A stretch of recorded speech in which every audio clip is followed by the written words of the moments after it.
në banesat e tyre.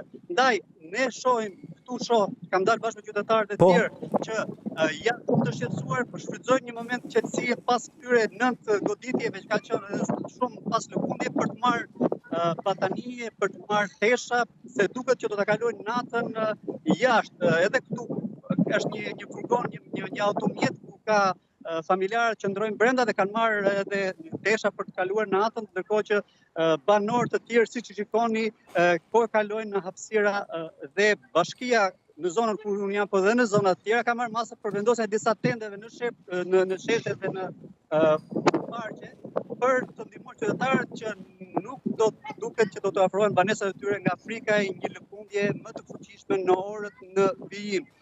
Vihet re i lirë një solidaritet i bizneseve për të ofruar ujë apo dhe ushqime të shpejta të gatshme për shumë prej fëmijëve dhe banorëve të zonës. Deri në këto momente që flasim, nuk flitet për tëme serioze përveç rastet që ju thash për 151 të lënduar, por këto janë të rejat më të fundit, ndërkohë që do të përgjithësohemi edhe me të dhënat më të fundit nga autoritetet.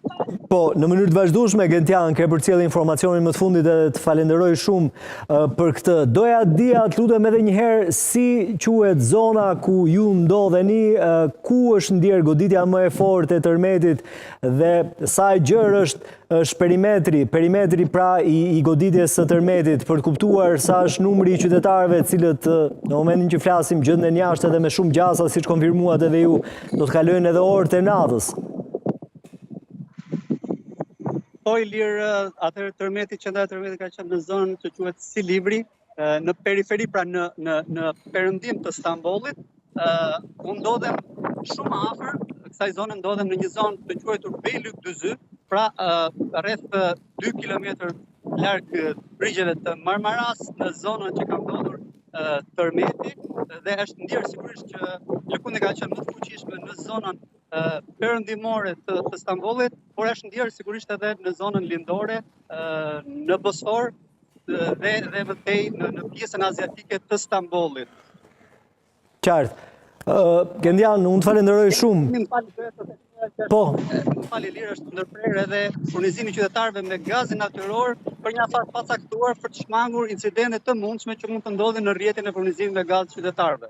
Qartë. Të falenderoj shumë, Gentian, që krijove mundësinë për këtë komunikim drejt për drejt. Shpresoj shumë që të kaloj, le të themi, pa incidente dhe pa, le të themi, lëkundje të tjera të forta tërmeti në orët në vijim. Të përshëndes nga Tirana, në çdo moment do të kemi mundësi që të komunikojmë për të njohur me detajt edhe me të rejat më të fundit përsa i përket asaj që po ndodh në Stamboll.